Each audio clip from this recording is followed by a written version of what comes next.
धुले जिले में पिछले कई दिनों से जारी अधिक वर्षा ने किसानों की मेहनत पर पानी फेर दिया है। इस आपदा के बीच राज्य सरकार पर किसानों की समस्याओं की अनदेखी का आरोप भी लग रहा है। किसानों की ओर प्रति हेक्टेयर 50,000 रुपए मुआवजे की तत्काल मांग की जा रही है।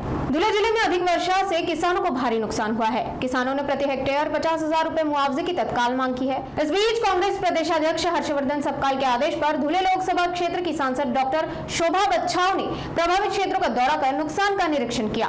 सांसद डॉक्टर शोभा बच्छाव ने धुले तालुका के नाने, सीताने, नंदारे, बोरकुंड और शिरुल जैसे प्रभावित क्षेत्रों का दौरा किया, जहां वे सीधे किसानों से मिले और फसलों को हुए नुकसान का विस्तृत निरीक्षण किया। इस निरीक्षण के दौरान उपविभागीय अधिकारी रोहन कुंवर भी मौजूद रहे। बच्चाओं ने बताया कि ये रिपोर्ट कांग्रेस के राज्य कार्यालय को सौंपी जाएगी। इसके बाद राज्यपाल से मिलकर किसानों को तुरंत पूरी मदद उपलब्ध कराने की मांग भी की जाएगी। ग्रामीण मध्ये नाणे शहरामध्ये या ठिकाणी आम्ही पाहणी करतो आहोत। प्रदेश काँग्रेसने आपले अध्यक्ष हर्षवर्धन सपकाळ साहेबांनी एक समिती स्थापन केलेली आहे।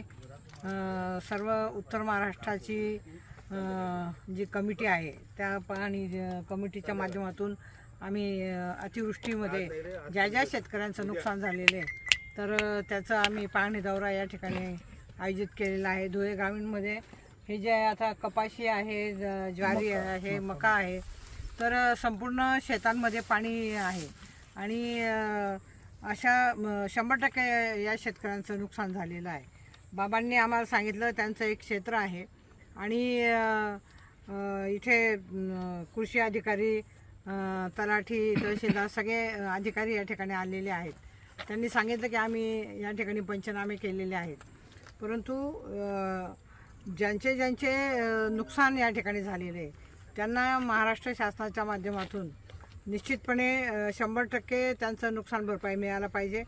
50,000 प्रति हेक्टर अनुदान मिळालं पाहिजे, कारण ज्या शेतकऱ्यांचं नुकसान झालं या दौऱ्याच्या माध्यमातून राज्यपाल महोदयांना त्या ठिकाणी आम्ही निवेदन देणार आहोत आणि ह्या लोकांचं 100% कर्जमाफी यांना मिळाली तर पाहिजेच, परंतु जे नुकसान या ठिकाणी झालेलं आहे ते नुकसान भरपाई देखील मिळायला पाहिजे।